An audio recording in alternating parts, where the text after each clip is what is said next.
go.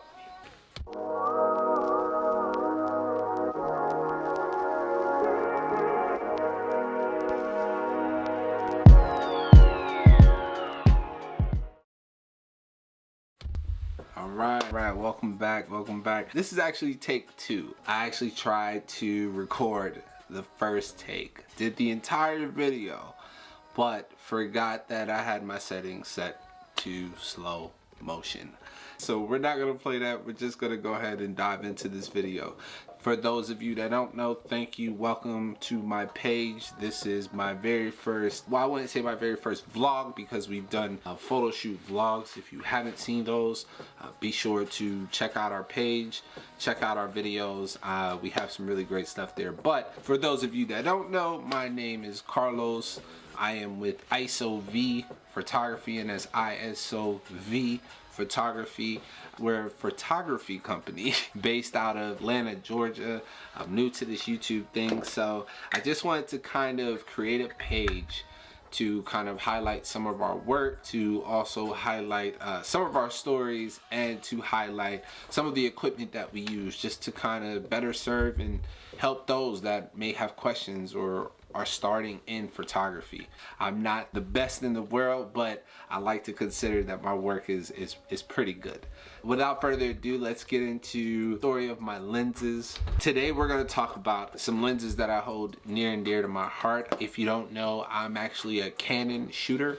I have my old school 6D here, which was my very first baby, and I have my EOS R, which I am recording on right now with my 35 1.8. I shoot with a 50 as well as an 85. Typically shoot portrait photography. So a few examples of my portrait photography sessions are here.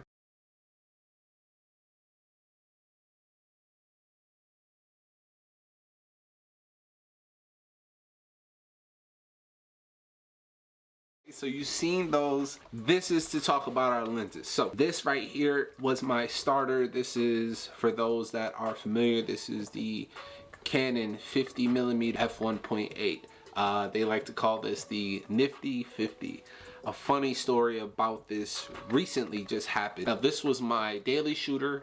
I've taken amazing photos with this lens right here. Some of the photos that I've taken are here.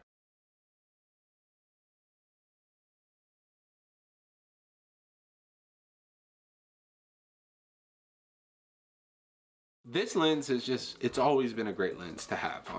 You know, you always want to have a good 50mm in your camera bag. But one thing I've realized with being a creative is that while you're finding out what your style is or whatever the case may be, things go wrong. During photo shoots, during anything. If you're trying to do something for a client, there's guaranteed to be something to go wrong. So on this particular day, I was shooting a client, and the only two lenses that I had was a 50mm and the 35 1.8. Those were my go-tos on my portrait photo shoots.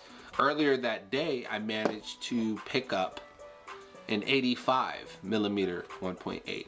Now I have a mentor, his name is Miami Dean. I'll post his page in the description below. He's an amazing photographer. Please check him out. But he suggested, yo, if you are serious in getting into portrait photography, an 85mm is the ideal focal length. And of course, like some of you, if you are creatives or if you are looking into photography, you've done a ton of YouTube University research. And I've done a ton of YouTube University research. And of course, the 85mm is the suggested focal length for portrait photography. Now, I purchased it wanting to test it out, but of course you have a paid client. So you don't want to get a lens and then you're trying to fumble with it. You're trying to figure out, oh, well, why isn't this working? And why isn't this working like this lens that I have? So, of course, in my mind, the 50mm and 35 were the way to go for this photo shoot. I would have practiced the 85 later on, but since I purchased it a few minutes before my photo shoot, I decided, okay, it's just gonna sit in the bag. We're gonna be good to go. So the photo shoot starts. We take a few shots with 35 1.8. They come out great. We're gonna start taking up close photos with the nifty 50. And remember I said something will always happen that will essentially throw you off from what you're trying to do when you're creative, or any industry for that matter. But me being a creative, I'm understanding that things inevitably go wrong, and it's how you maneuver through those things that gets you through. So essentially, I've had this in my camera bag. I essentially don't have the best camera bag. It's a nice looking bag, and I hold my camera equipment in it, but I don't actually have a camera bag that holds my lenses properly. So this was on me. I was getting ready to take it out. I was ready to shoot. I pull the camera out, and there's this little focus ring right here, right? Now you're gonna see this little focus ring push this up. Now this popped off. Yes, it was completely off. So there was a completely exposed lens here. I figured it broke. I was slightly panicking, but without showing the client, I kept it cool. We decided to switch gears for a second, and of course I had to pull out my new baby, and I didn't want to, because if you're not familiar with something, you don't want to just pull it out. But when you have a client waiting, you confidently pull this out. So I pulled this out, and I got some amazing results, and I'll post some right here.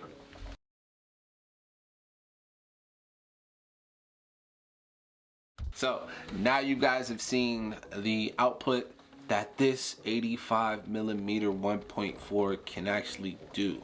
It's a great lens. But I was still a little bummed out, because as a creative, you don't want to have to purchase a new lens. I mean, now, mind you, these 50mm 1.8s aren't very expensive, but I'm a cheap guy, so I didn't want to have to buy anything new. If it isn't broken, don't fix it. So that's my motto.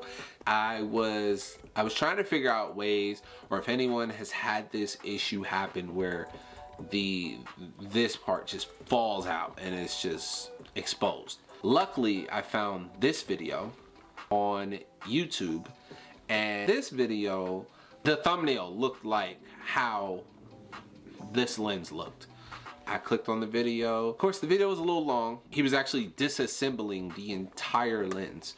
So I started comment fishing. Comment fishing is the best way to kind of figure out if it's a video you should be watching or if it's a video you shouldn't be watching. So I stumbled across this comment. This comment, it essentially said that this could be fixed relatively easy, and all you had to do was just kind of line it up and kind of apply some pressure until you hear a snap. At this point, I had nothing to lose, but it appeared to fix my nifty 50 issue. Let me show you guys that it's still operational. And this is just in case anyone runs into this issue. You guys can hear it's focusing, takes a photo, and the photo comes out great. No complaints at this point. Thank you, whoever you were in the comments. I really hope I can find the comment and post it here, so then I can shout you out. But thank you. But this is just a lesson to all of my beginner creatives out there, to let you know that anything can happen when you're shooting, to be patient, to be gentle with yourself. As creatives, we can definitely be a little hard on ourselves when it comes to what we expect our work to be. If you have friends that will support you, by all means use those friends that will support you. I wish you the best. I mean, that's about all I really had to talk about today. Of course, I was going to talk about more because I was expecting the lens to actually be broken, but since it's fixed, that's a great thing. So we're gonna go ahead and leave it at that. If you like what you see, like, comment, and subscribe. That's like, comment, and subscribe. We hope to bring you more videos like this in the future. This is ISO V Photography. Like I said, this is our first video, so we hope to shoot more, and we hope to have you along the journey. Peace out.